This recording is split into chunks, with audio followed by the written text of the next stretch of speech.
ஆண்டவரில் தூய்மையாய் வாழுங்கள். தந்தை, மகன், தூய ஆவியின் பேராலே ஆமேன். உங்கள் இதயத்தில் இருத்தி தியானிக்க உங்களுக்கான இன்றைய வசனங்கள். லூக்கா அதிகாரம் 10 இறை வசனங்கள் 38 42 முடிய. இயேசு ஒரு ஊரை அடைந்தார். அங்கே பெண் ஒருவர் அவரை தம் வீட்டில் வரவேற்றார். அவர் பெயர் மார்த்தா. அவருக்கு மரியா என்னும் சகோதரி ஒருவர் இருந்தார். மரியா ஆண்டவருடைய காலடி அருகில் அமர்ந்து அவர் சொல்வதை கேட்டுக்கொண்டிருந்தார். ஆனால் மார்த்தா பற்பல பணிகள் புரிவதில் பரபரப்பாகி இயேசுவிடம் வந்து, ஆண்டவரே, நான் பணிவிடை செய்ய என் சகோதரி என்னை தனியே விட்டுவிட்டாளே, உமக்கு கவலை இல்லையா?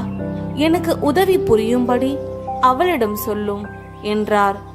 ஆண்டவர் அவரை பார்த்து, மார்த்தா, மார்த்தா, நீ பலவற்றை பற்றி கவலைப்பட்டு கலங்குகிறாய். ஆனால் தேவையானது ஒன்றே. மரியாவோ நல்ல பங்கை தேர்ந்தெடுத்து கொண்டாள். அது அவளிடமிருந்து எடுக்கப்படாது என்றார். ஜெபம். விண்ணையும் மண்ணையும் படைத்த தெய்வமே, உம்மை ஆராதித்து வணங்கி மகிழ்கின்றோம். நாங்கள் கிறிஸ்து இயேசுவை மூளைக்கல்லாக கொண்டு கட்டப்பட்ட ஆலயமாக இருக்கின்றோம்.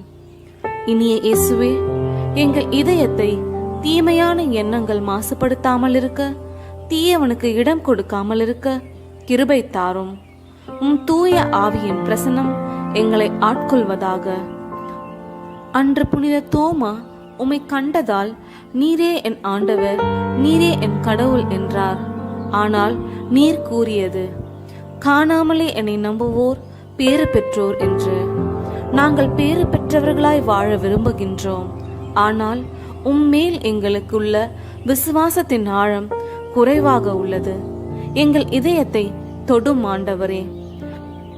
நாங்கள் அமருவதையும் படுப்பதையும் காணும் தெய்வம் நீர்.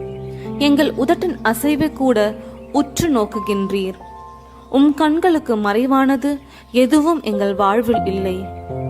நாங்கள் பலவற்றை பற்றி கவலைப்பட்டு கலங்குகின்றோம். எங்கள் அன்றாட ஓட்டத்தில் நாங்கள் பற்பல பணிகள் புரிவதில் பரபரப்பாகி உம் பாதத்தில் அமர மறந்து விடுகின்றோம்.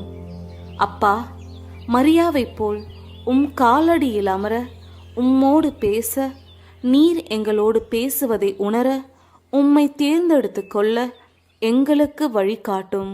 ஆமென்.